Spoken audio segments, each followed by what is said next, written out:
talking to us about cluster explorations of the loop soup on a metric graph.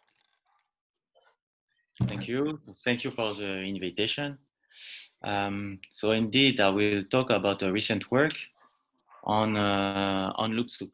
So what I want to do first is to look at the model on the positive half line, and then I will talk about Markov property of this loop soup on the half line, and we would like to have a generalization of this Markov property on a general metric graph. So that will be the purpose of this talk. So first, let's look at the Brownian loop soup on the positive half line.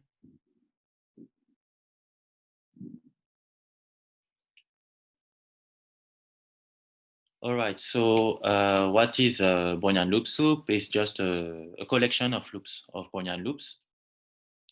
So I will first introduce the loop measure. So I look at the, so we consider the transition density of the Brownian motion killed at 0. So you start at point X.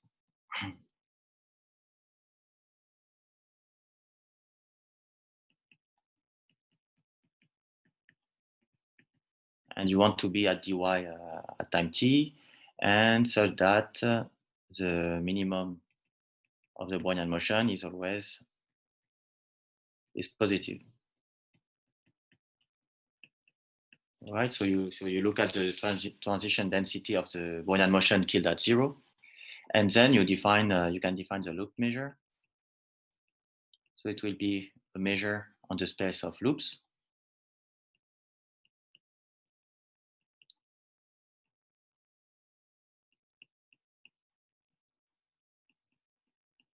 So you will take this transition density between x and x because you want to have a loop. So you start at x and you come back at x.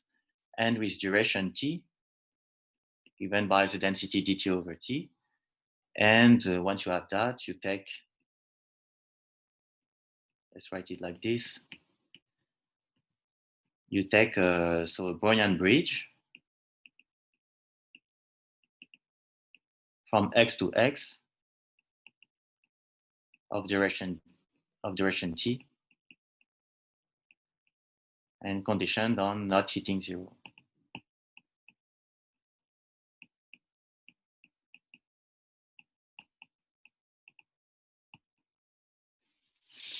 All right, so it gives you a measure on loops. So when I write it like this, I have so it's just a Brownian bridge from x to x. And in this talk, we will forget about the root. So we will just look at non-rooted loops. So I will just look at a loop without a starting point. So that's the loop measure. This loop measure is infinite because of the small loops. So it's an infinite measure because of the small loops. Elie, I got lost with the unpinning. So PTXX, that one measure, I mean, pin loops, no? This one, yeah, yes, this is a probability measure on loops, yes. But So this it's a is for loops that bridge. have a starting point x, no? So they have a max point. Yes. So you have a Brownian bridge indeed from x to x, and but then you can just look at the projection when you forget about the starting point. Yeah. So this is why you are dividing by t, no? It's somehow because you are choosing uniformly the. Yes. Okay. Yes, indeed. So we will see that actually you have a nice expression when instead of looking at the starting point, you will root your loop at the minimum. We will see that there is a nice expression when you do that. So indeed you can to your loop at some random point on the trajectory. Thank you. Okay, so you have a loop. Yes, it's okay. So you have a loop. It's okay. Can you hear me? All right. So you have a loop measure, and now now we can look at the. Oh, can you hear me? I think connection is not so good. Can you hear me? Yes. Oh. Yeah, I have no problem. Yes, we can hear you. There is a little bit of Okay. sometimes of a like. All right. All right. But it's okay. I think Daniel wants to ask you a question, but Yes. Yes, I wasn't sure if it was my connection or Elie's connection. No, it's just a quick question. So I'm a bit confused with the integral in x. Why, like, because this why would this integral converge in x? Or maybe I'm missing something. Sorry, it's a dx as well. No, indeed, it doesn't converge. But if you look at loops which intersect a point okay. x, yes. Okay. So the loop. Okay. So the loop is fixed, and then x is very far, and you don't see it. Yes. Yes, indeed. Okay. Okay. Thanks. Indeed. Just to add to Daniel's, so this measure is not a probability measure. I think that was No, the yeah, it's not a probability measure. No, I understand that. I was confused about something else. Yeah. Thanks. But so it gives a finite measure to macroscopic loops. That's the idea, no?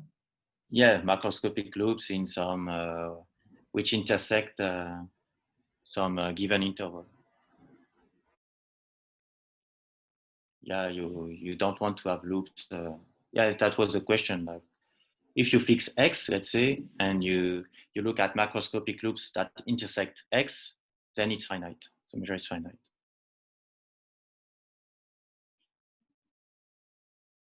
Okay, so now we can look at the process given by.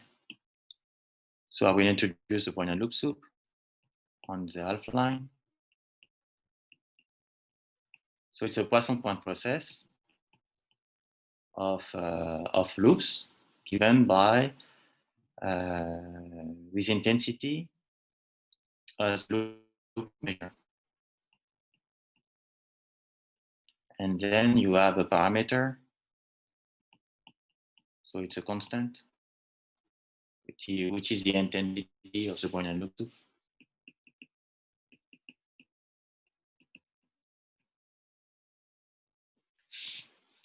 So you have a Poisson point process. So it will give you a collection of loops in the positive half line.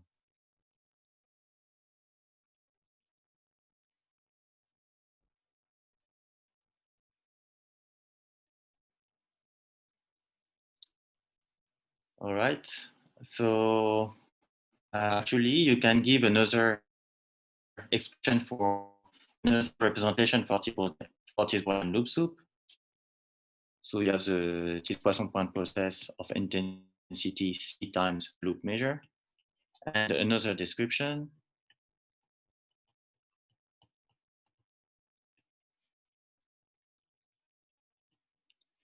is to take a Poisson process.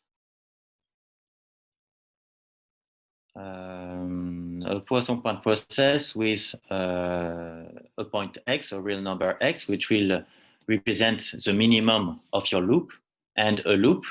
I call it E because I root my loop at the minimum, so it will give you it will give an excursion above x, and I take a Poisson point process C dx.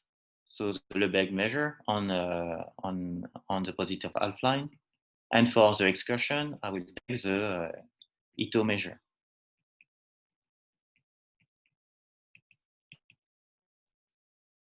So I have a collection of couples x, a point x in the positive half line, and an excursion, a Brownian excursion above x.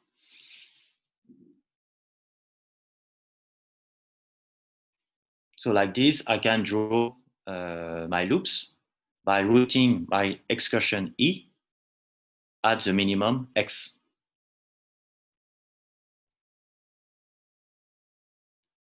And so it's another description of this Brownian loop soup. Actually, what you are doing is you are throwing at rate C Brownian excursions along the positive half line. Just to recall the Ito measure. So this one, so if you take a Poisson point process, let's say that you are just starting at 0 with the Ito measure and intensity 1, you get to what? Like so you just take you put together the Ito measure. Yes. At let's say at point 0. Yes. Do you get like the absolute value of a Brownian motion with local time equal to 1? Or? Okay, so that may be well, it depends on how you define the Ito measure. So I'm not sure about the constant. So that may be C/2. It may be C/2. This I don't want to specify because I'm not sure about the constant. Okay, but it's this idea. So you have like if you take a Poisson point process of with this Ito measure, you get just like Yes. a absolute value of a Brownian motion. Yes. With certain Mm-hmm. local time. Yes. Yes, indeed. It's just I don't know if it's a standard Brownian motion or a constant time Brownian motion. That's all. Thank you. But yeah. All right. So okay. So it's another way to define the Brownian loop soup. So sorry, if you just one question. So this means then that the measure that you are constructing, the loop soup measure, the total measure of the sets of paths that intersect a given point X is actually infinite. So because it's concentrated a lot of finite things, because the Ito measure is infinite. Yes. But if you fix a height, okay, epsilon, then the measure of excursion of loops with height with diameter greater than epsilon, which intersects X, is finite. Okay, so another way to putting it will be to say that given an interval, the set of paths that cross the interval, that is finite. Yes. Okay.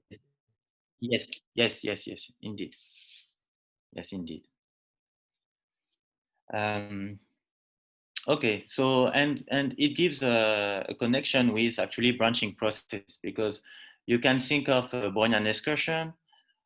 So a Brownian excursion is related to a Brownian tree, so it's related to branching, continuous state branching process. And here, with this description, you can see a Brownian loop soup as representing or describing a branching process with immigration. Actually, you have each Brownian excursion is a critical continuous state branching process, and because of this intensity CDX, you are immigrating at rate C critical families of continuous state branching processes. Okay, and actually there's again another description on the positive half line of this Brownian loop soup. So this connection is due to Titus Lupu, and you can also see it in a paper of Abraham Masliak, but they don't talk about Brownian loop soup, but still you can see the connection implicitly. Actually, you can construct the Brownian loop soup in terms of a process, a one-dimensional process. So what you do, so you have these excursions, these Brownian excursions.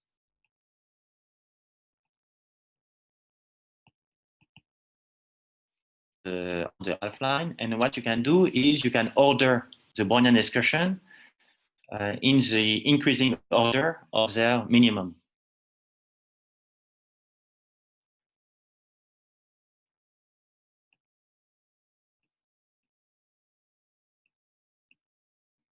All right, so you take your loops, you put your loops at the minimum, it gives you a Poisson point process, and then you order the loops in increasing order of their minimum. And then what you can do is you can concatenate all the loops, and it will give you a process in time.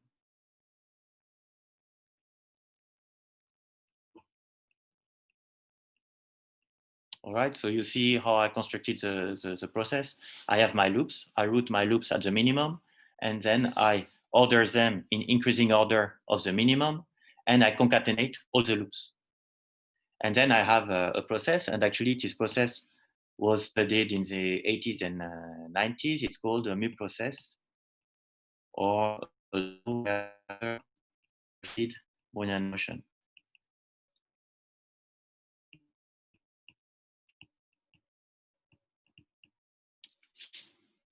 So instead of thinking about Brownian loop soup, what you can do is to construct your mu process, and then the loops are actually the excursion of this process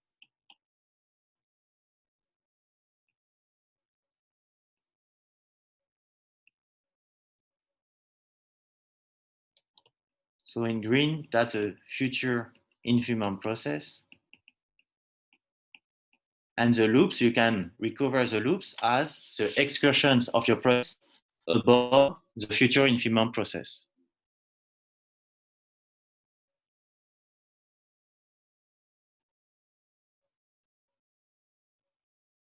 And so actually you can describe explicitly what is the mu process. The mu process actually just you take a Brownian motion. So maybe I can write it above at the top.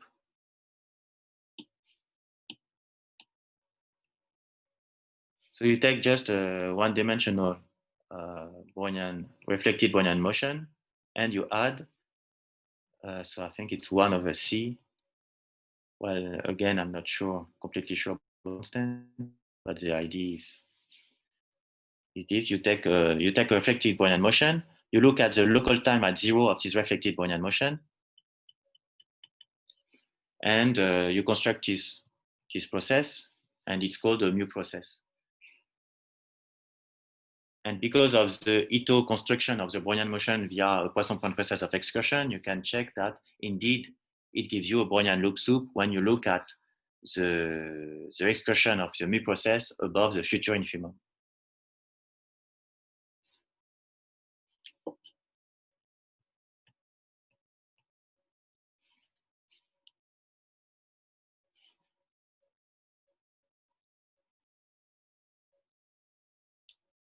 So in other words, to construct a Brownian loop soup on the positive half line, what you can do is just you take a standard Brownian motion, reflective Brownian motion, you add 1 over c times the local time at 0, it gives you a process, and then you look at the excursion. So that's my process x, and then you look at the excursion of my process x above the future infimum process, and it gives you the loops of a Brownian loop soup. So it's a way to construct the Brownian loop soup. Is it clear? Yeah? Okay. Yes. All right, and so now I want to talk about Markov property of the Brownian loop soup on the positive half line.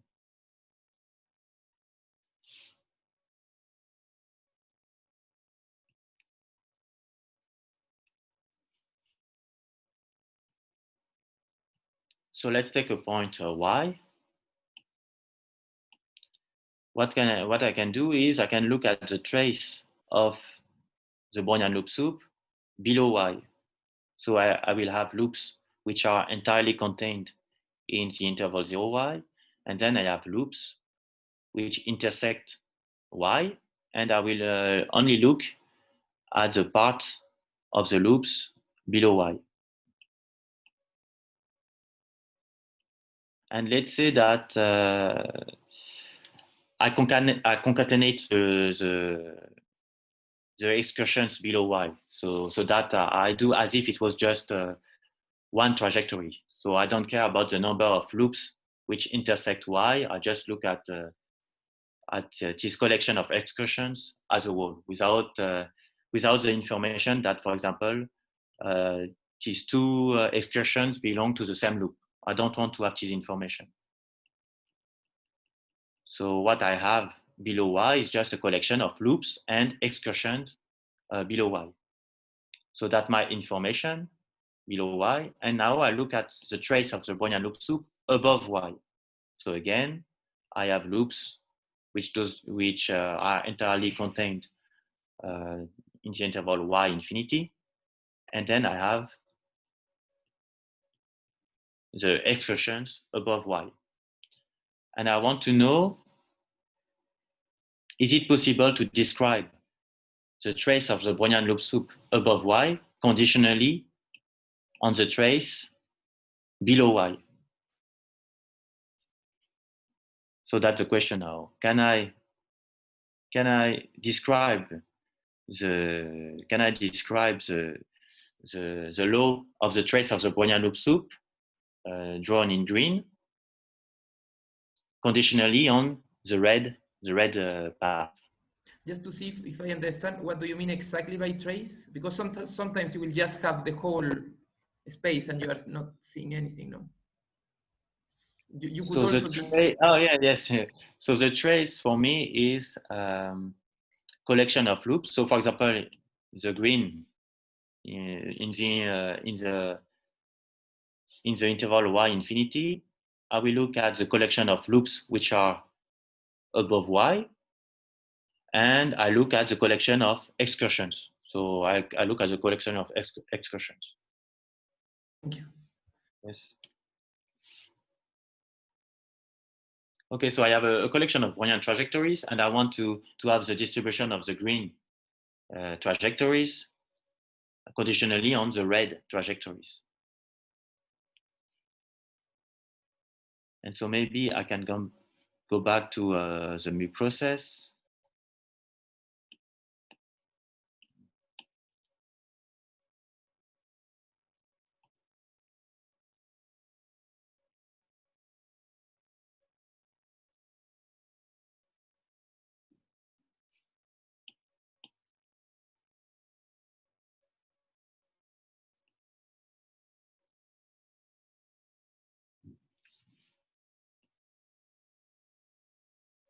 Okay, so I have my mu process, and I know that the loops are the excursion above the future infimum process of my mu process. And so what you can guess is that, so when you look at the green path, you are looking at the process above y. Right? So you cut the process at level y, and you just look at the excursions above y. And so what you have, so first, the easy part is these loops which do not cross y. So actually, they are the loops related to this part of the process when the process goes from y and never comes back to y. So this part is just a Brownian loop soup in y infinity, just because of the Poisson point process properties. So loops which do not cross y, it just form just a Brownian loop soup in y infinity.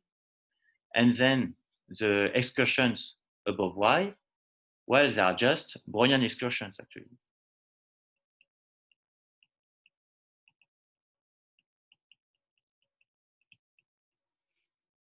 So yes, you see here that you just have the Brownian excursions. So you cut your Brownian excursion at some level, and what you have above is again Brownian excursions.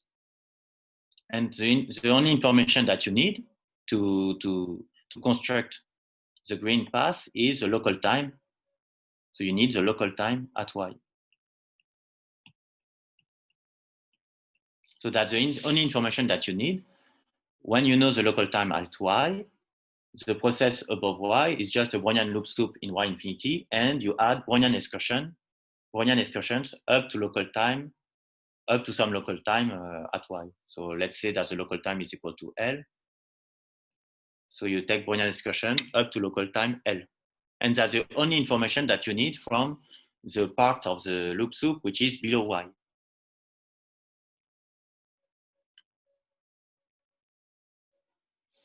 So conditionally on the local time at the point y, actually the green path and the red path are independent. Conditionally on the local time at y. Excuse me, Elie? Yes. Hi, this is Joaquin from Bona. How are you? So this is, in part, this is actually, so to say, the exploration process combined in some way or extended in some way to the fact that you add immigration? I mean, can't you see that this in Yes. that Yes, like yes, that yes. in a way? Yes, yes, yes, indeed. Indeed, yes, you can see it as branching process with immigration, and then you look at what's happening, indeed, exactly, above a generation, and then you just have the descendants of the population at level Y, at time Y, plus the immigrants. Indeed, yes. Okay, okay. Yeah, yes, indeed, indeed. Thank you. Okay, so that's what I call a Markov property. What you have above Y, conditionally on the boundary, meaning the local time at Y, is independent of what you have below Y. So I can call it a Markov property. So it gives a Markov property for the Brownian loop soup on the positive half line. Right? So I look at the interval 0y. I want to know what's happening outside this interval. The distribution only depends on what's happening at the boundary of the interval 0y. So that's a Markov property. And now the question is, can you have a Markov property for general? So instead of being on the positive half line, on the line, can you have such a Markov property on general metric graph? That will be the second part of my talk.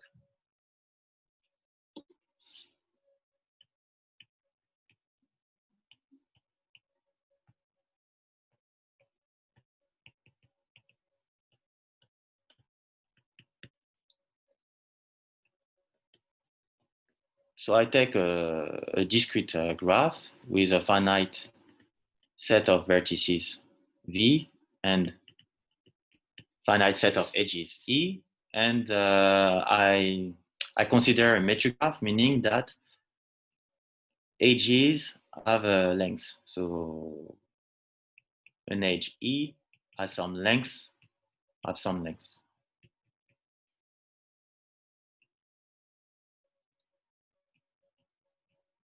And now I can define again a Brownian loop soup.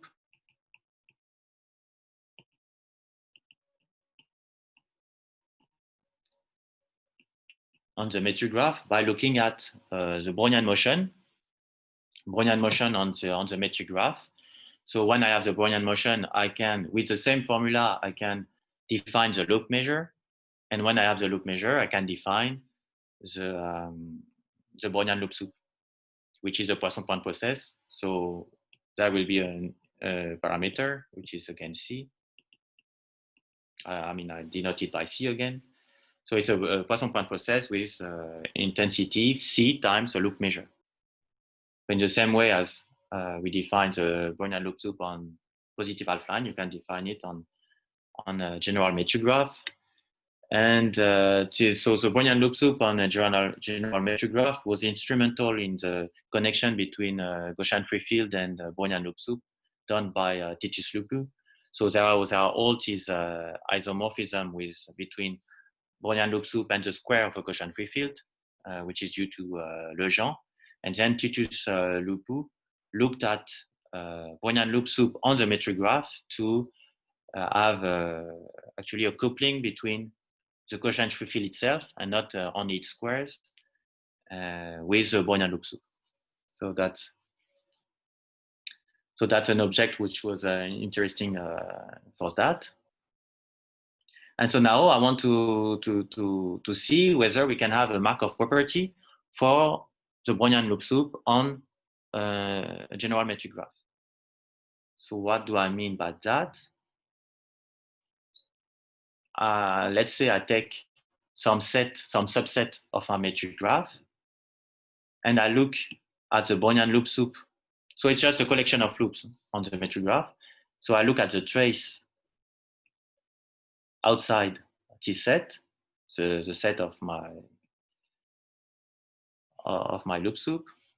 Well, of course, you also have loops which do not intersect this subset. And look at the loop soup inside.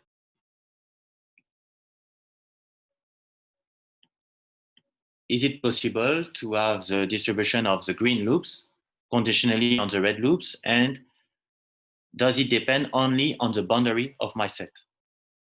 That's the question, and actually the answer is no, and we will see it on a simple example. But we will see that when C is equal to 1/2, there is a kind of Markov property which is not as strong as what I stated now, but well, we will see what kind of Markov property we have. So we will just look at the circle, a simple, very simple graph. I will just look at the circle, and already we will see, actually it's enough to understand what happens when you look at the circle. Okay, so let's look at the circle. All right, so I look at a circle, and then I have a Brownian loop soup on the circle. And let's say that you look at some arc. So that's your subset. And so the first question was, I look at the trace of the loop soup outside the arc. I look at the trace of the loop soup inside the arc. Is it possible that the law of the green loops only depends on the local time at the boundary of the arc? So that if I want to have a Markov property, I would like to have something like this. I look at the green loops conditionally on the local time at the boundary of my explored region, my arc. Then the distribution of the green loops is independent of the red loops. I mean, the green loops are independent of the red loops.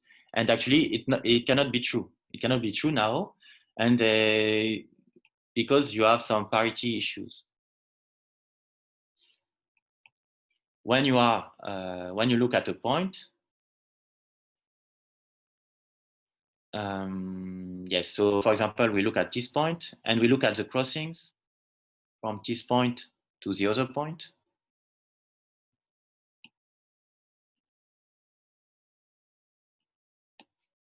And the crossings in the explored region, then necessarily, because you have loops, the number of crossings has to be even. So when you are at a point and you look at the crossing, the number of crossing from a point is even. That's because you have loops. And because it's even, it means that if you know the number of crossings in the explored arc, you will know the parity of the green crossings. So the red crossings give you an information on what's happening outside. So you cannot have a Markov property depending just on the local time at the boundary. The number of crossings in the explored region gives you an information, which is an information on the parity of the number of crossings. Okay, so we need to forget, if we want to really to have a Markov property, we need to forget a Markov property so strong, and we shouldn't look at the trajectory, at the red trajectories. So what we can do instead of looking at the red trajectories, I can condition on a smaller sigma algebra. I will just look at the occupation field. So instead of looking at all the red trajectories, I will just look at the occupation field. So instead,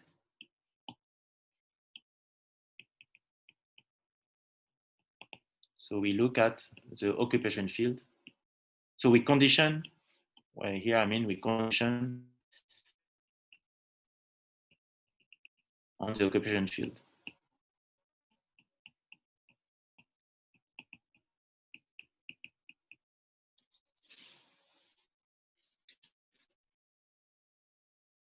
All right, so I don't look at my red trajectories, I just look at the occupation field now. So I look at the local times at the point of the arc. And now I ask the same question. Is it possible that conditionally on the occupation field, the green trajectories are only depend on the local time at the boundary?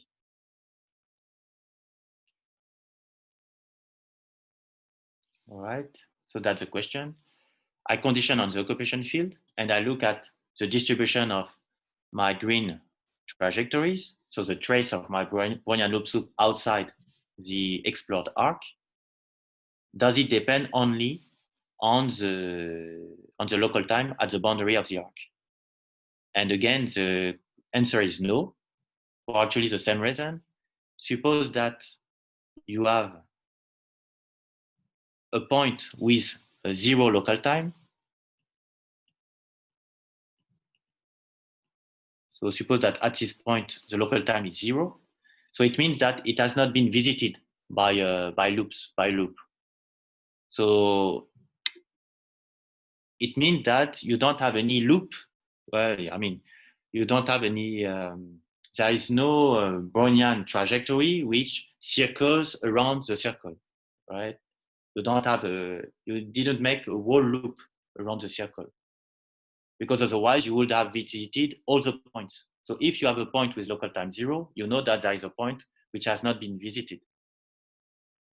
And so because you didn't make a whole loop, again, you know that the number of green crossings will be even. There is again a parity issue.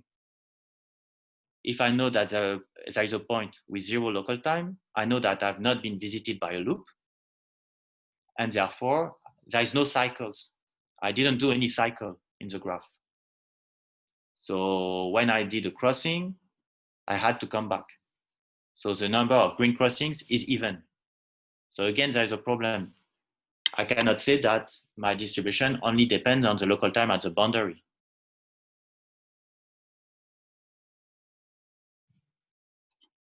So, all right. So there's still a problem.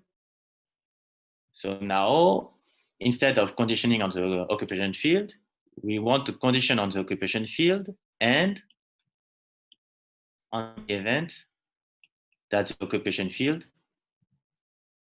so the local time, are positive. Like this, I don't have any 0, because that was a problem. When I have a 0, I have information on what's happening outside. All right, so now that's a question. I condition on the occupation field in the explored region, and that the local time in the explored region is positive. So it means that actually the explored region is inside a cluster. And do I have a Markov property? Now can I say that the distribution of the green path, it only depends on the local time at the boundary? And now the answer is yes, but for C equals 1/2. Actually, it's a special case. And when the intensity is 1/2, that's when the Brownian loop soup is related to the Gaussian free field, actually. All right, so I take a Brownian loop soup. So here on the circle, I take a Brownian loop soup on the circle with intensity 1/2. I explore an arc, and I suppose that the local time is positive on this arc. Then the distribution of my Brownian, the distribution of the trace of my Brownian loop soup outside the arc only depends on the local time at the boundary of my arc.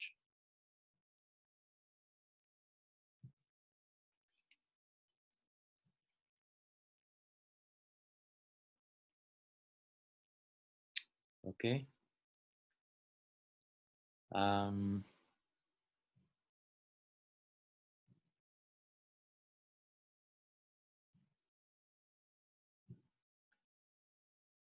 So I hope the statement is clear. So maybe I can just give an idea of why it is true on the circle.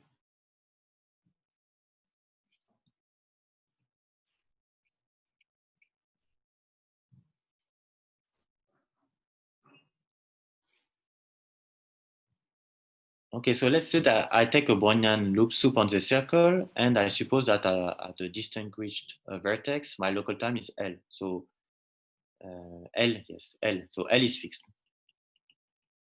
And said I take a Brownian loop soup, condition on having local time L at this point. And I want to prove a Markov property.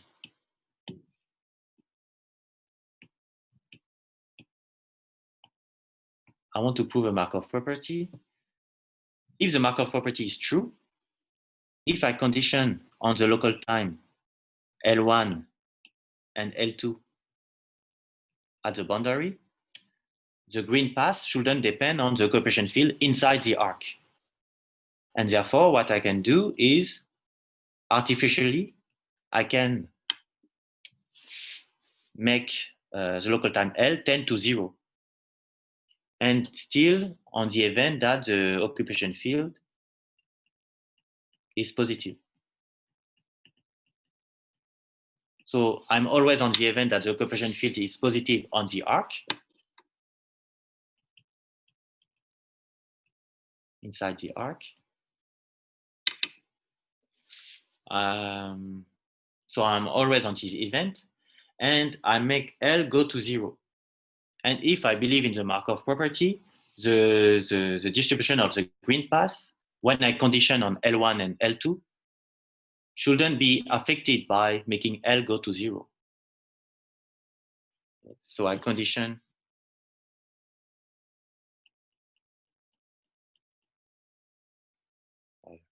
let's write it. So I condition on L1 and L2.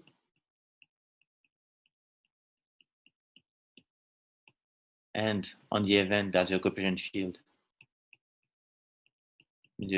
on the event that the occupation field is positive on the arc, and I make L goes to 0. All right. So what do I get? So it will be a strange event. It will be a strange measure. What I'm going to get, but intuitively, what's going to happen?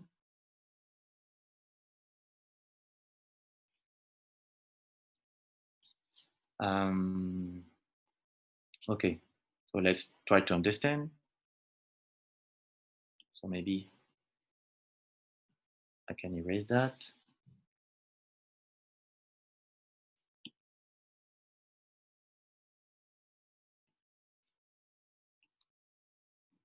So instead of looking at the circle, I will draw it as an interval. Instead of looking at it as a circle, I see it as an interval where both boundaries are identified as 1 point. And what is a Brownian loop soup? How can I see the Brownian loop soup? The Brownian loop soup, I have different kind of trajectories. So I know that the local time is L on the boundary. And what I have some expressions which do not cross the circle. So here, okay, maybe not green. Here, I just want to represent the Brownian loop soup on the circle. So I just look at the circle, this fixed local time L at some point, and I want to describe the loop soup on the circle. You understand what I'm doing? Yeah.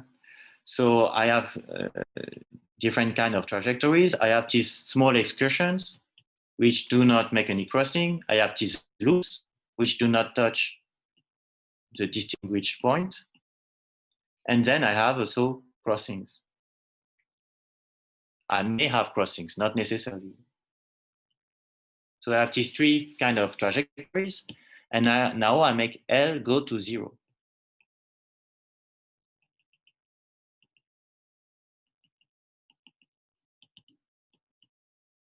Here, what I'm drawing is this point. So I have local time L1 here, and I have local time L2 at the bottom, let's say. So I condition also on the local time L1 and L2, and I make L go to 0. So when L go to 0, these trajectories here, the first kind of trajectories will vanish because the local time L go to 0, so you won't see anything. So you won't see these trajectories anymore. The Brownian loop soup. Okay, and now I need to understand what happens with the two last kind of trajectories. So there will be two, in some sense, two events. There is an event where you will still have one crossing, but just one, because it will be too costly to have another crossing. So the first case, I have one crossing, and then I just have a Brownian loop soup on the circle. And I have the other another event where I don't have any crossing. I don't have any crossing, but still you remember that I need to have a positive occupation field in the arc. So here the Brownian loop soup will make a lot of efforts to have, I don't know if, can you see? Is it big enough? Yes, okay. You will be Brownian loop soup inside the circle, but because you want to have positive occupation field inside the arc, it will make something strange inside the arc. You want to have a positive, you want to have local time 0 at the boundary, but still you want to have positive occupation field in the vicinity of the boundary. So you have these two kinds of events which happens when you make L go to 0. So not actually, you won't get a probability measure. Here, I'm not describing a probability measure, actually. It's an infinite measure, actually, when you do that. So, well, I just want to give an intuition of what's happening. And so when you make L goes to 0, you have these two kind of events.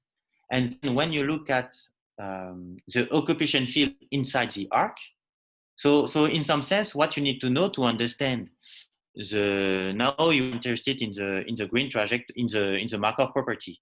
So you want to understand the green trajectory conditionally on the occupation field and on L1 and L2.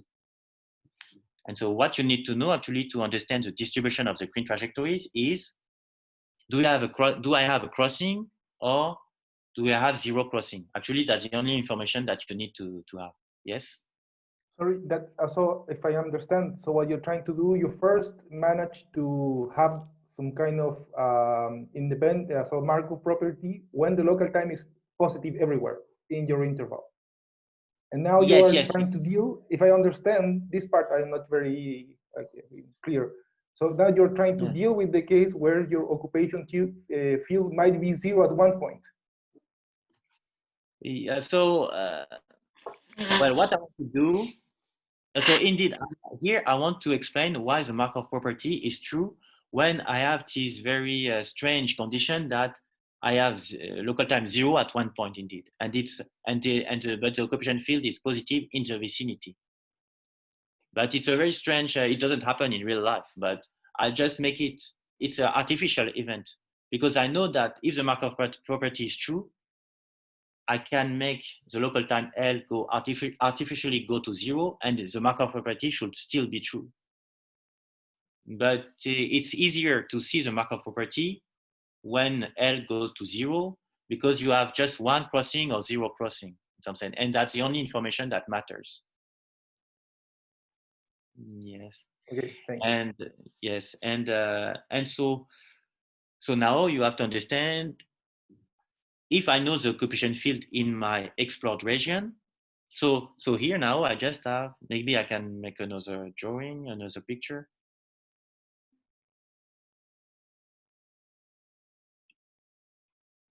So I have the circle, I have my local times L1 and L2, and artificially I have local time 0 at one point, but still I have positive occupation field around 0, around this point.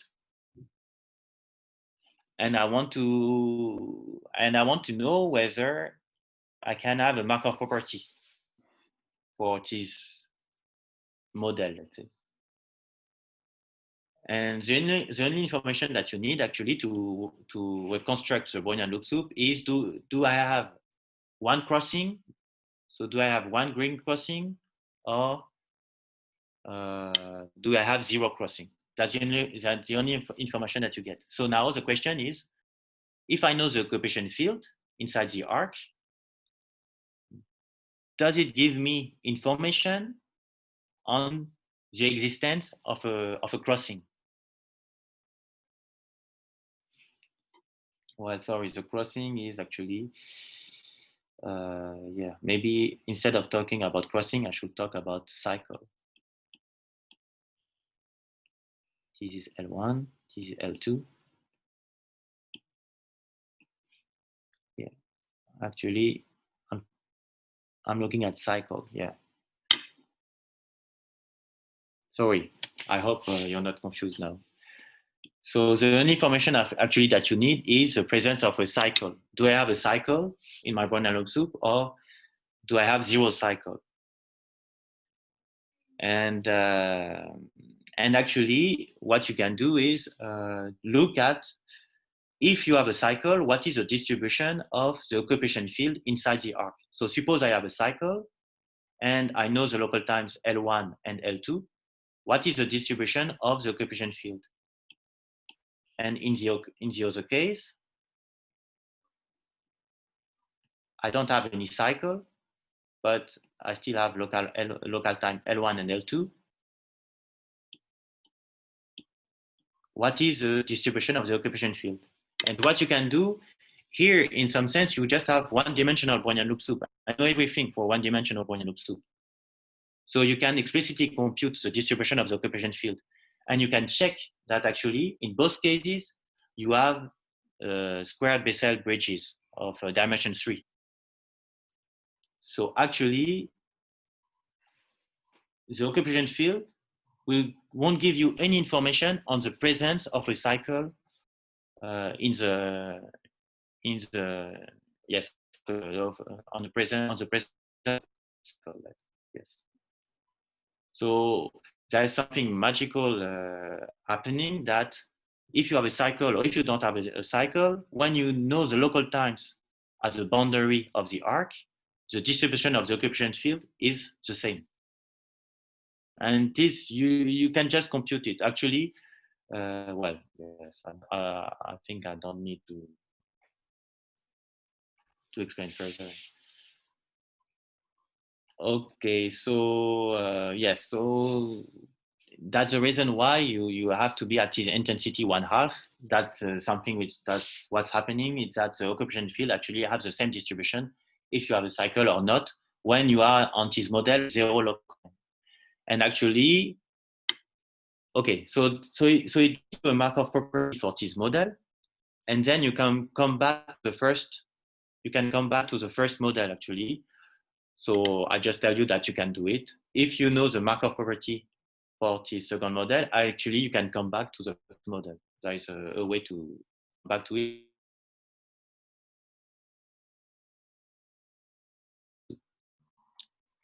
And I just want to finish, because here for the circle, but now for the general graph. So you have a general graph, and so the Markov property is the following: you have a subgraph, and you suppose that the occupation field is positive on this subgraph,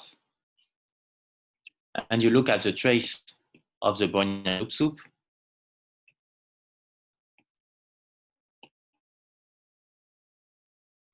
Outside this graph, then so there is a Markov property. So again, C, which is 1/2, at intensity C is 1/2. The trace of the Brownian loop soup outside this subgraph is conditionally on the local time at the boundary, is independent of the occupation field inside the subgraph. Yeah, so that's the Markov property for a general metric graph. You have a Brownian loop soup at density 1/2. You take a subgraph. You suppose the occupation field is positive inside the subgraph. Conditionally on the local time on the boundary of the subgraph, the trace of my Brownian loop soup outside is independent of the occupation field inside. And actually, when you suppose that the subgraph is connected, you have a very simple expression for the distribution of this Brownian loop soup. Actually, you just need independent. So the number of crossings from one point to the other is just Poisson distributed, and it's just independent Poisson random variables for the number of crossings between couple of. Yes, so I think I can stop here.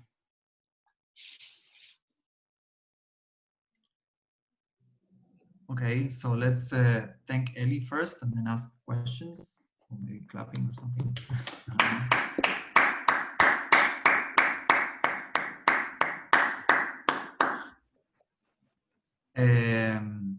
Okay, so let's, we have a few questions. So, does someone want to ask something? Aurelio, you're muted, yeah. Yes. So I had a question. What's going on with the other C's? So this is magical for C equals 1/2, but Yeah, I don't know, but so yeah, I don't know. What's going on? You mean in my proof or in general? Like in general, You want to know whether there is a similar property for all of C? Yes. Well, this I would say no, but I'm not sure. But actually, if there is a similar property, I don't see it. But there is a paper of Werner in the discrete case. So when you just look at a discrete loop soup, so not a continuous Brownian loop soup, but discrete loop soup, then there is a general Markov property which holds for C equals 1/2 and C equal 1 as well when you consider that the loops are oriented. But when the loops are not oriented, it's just for C equal 1/2 that you have a special Markov property. So that's in the case where you have the case of the discrete loop soup. So the difference is so the Markov property is in terms of the edge occupation fields. So you look at the number of crossings of edges. And why do you have a general special Markov property in this case? You don't need to have this condition on occupation field being positive. It's very general. And why? It's because if you know the number of crossing of edges, then you know the parity.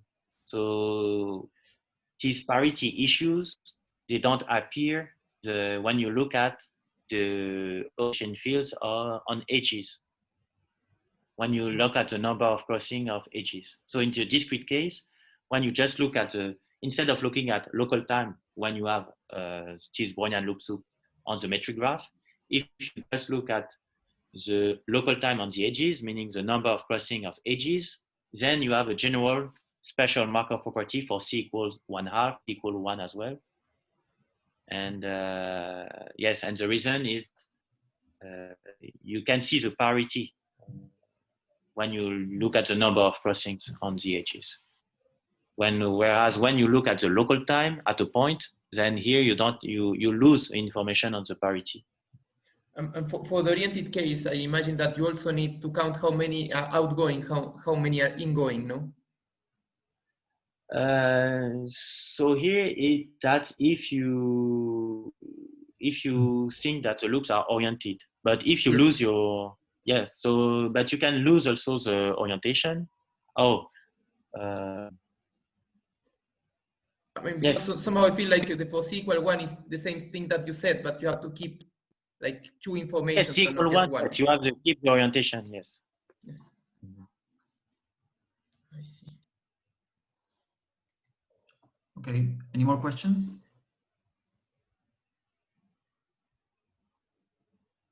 Okay. I have a question. In the circle graph, what if we have multiple cycles? Does it Yes. give anything new? Yes. So what I did, maybe it's good because I can maybe explain a little more what I tried to explain before.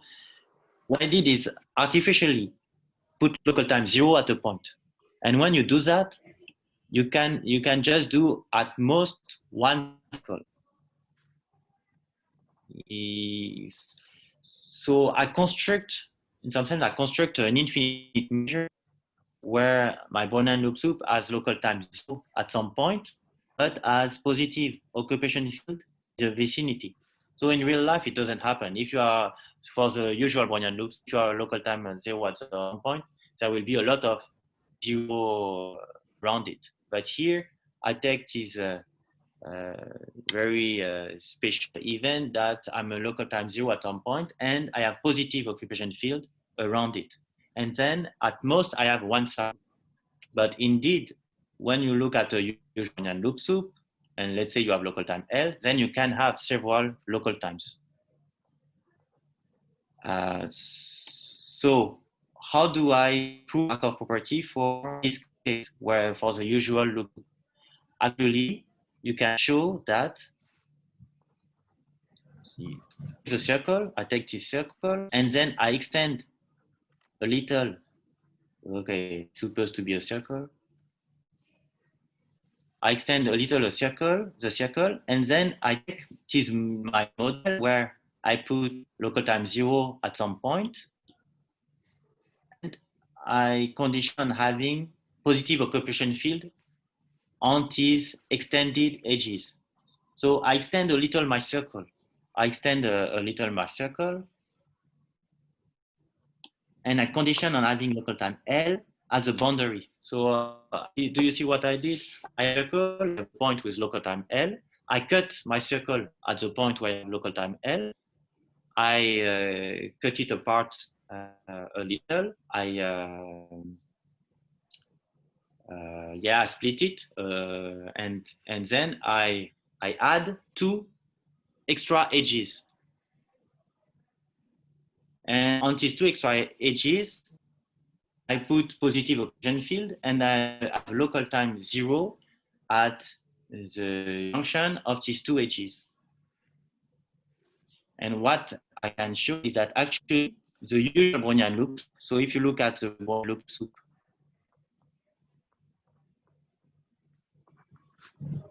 if you look at the Brownian loop soup, the usual Brownian loop soup, you can see it as a trace of the Brownian loop soup in my model where I have 0 local time.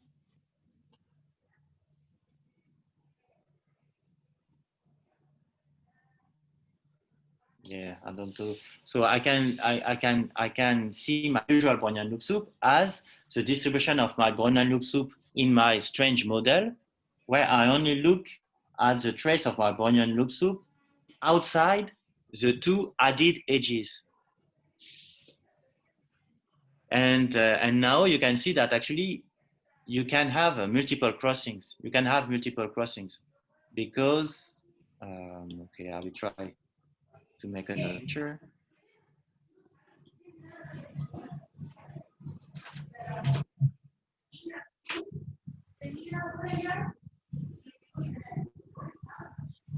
So even if you have just one cycle, even if you just have one cycle for my model, if you just look at the trace of my Brownian loop inside the added edges, then maybe you can have a loop like this. Okay, here. Do you see what I'm trying to draw? I can have loops like this, and here you will have 3 crossings. You have this crossing here, another one here, and another one here. So this very strange model where I have local time 0, and I just have one cycle. Actually, you can go back to the usual loop soup, and you will have you will just have the distribution of the usual loop soup. Here you have multiple cycles. So the meaning of having one cycle in my strange model or 0 cycle in my strange model is just the information on the parity, just an information on the parity of the number of crossings. When I have one cycle in my strange model, it means that I have an odd number of crossings for the usual loops. When I have 0 cycle for my strange model, it means that I have an even number of crossings. Well, I don't know If you Thanks. tend to. Thanks.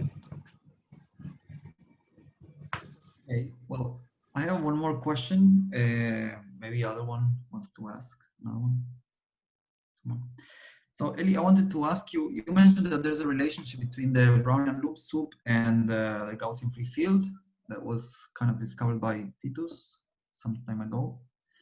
And I know that, okay, the usual relationship by this isomorphism theorem with the squared of the Gaussian free field has been used to study kind of the occupation field of random walk, like, or thick points of random walk or such things.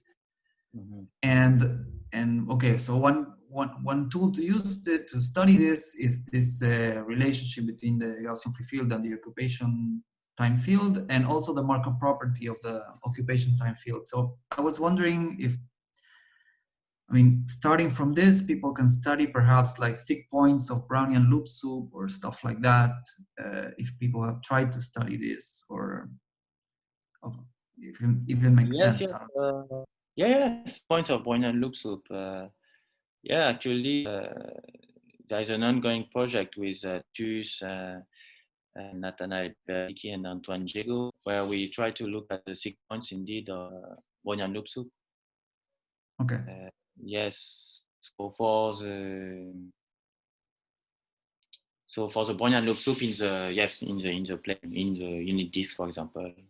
Okay. So indeed, well, you have to be careful when you find the occupation field of the Brownian loop soup, but you can make sense of it. Then you can indeed ask the question of 6 points for the loop soup indeed. Yeah. Okay. Cool. Okay. Any last question? Oh, well, if not, let's thank Elie. Thank you.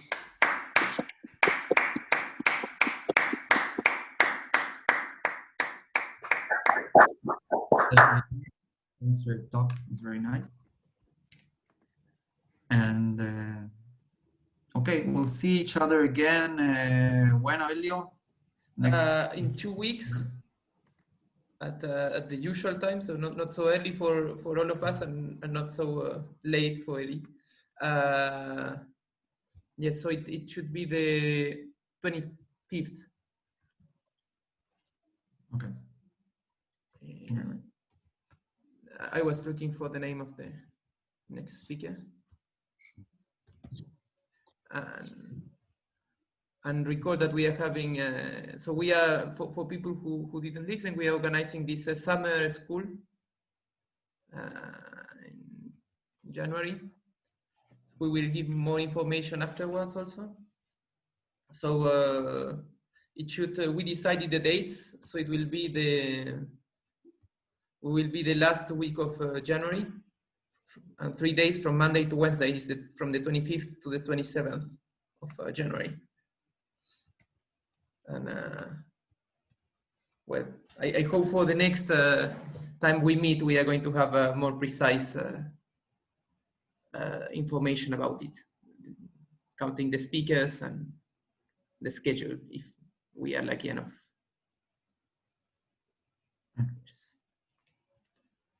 Good. So you can take your second coffee of the morning and your last coffee of the day for Elie. It's so weird that you are sleeping. No, it's okay. You are living on our future. Yes. So I'm sorry, Elie, but I have to run because I have to start teaching like in 1 minute. We can talk later. It was very nice. I really enjoyed the talk. Thank you. Thank you for your attention. Can I make you the host, Elio? And yeah. you can... I can stop recording. I stopped recording.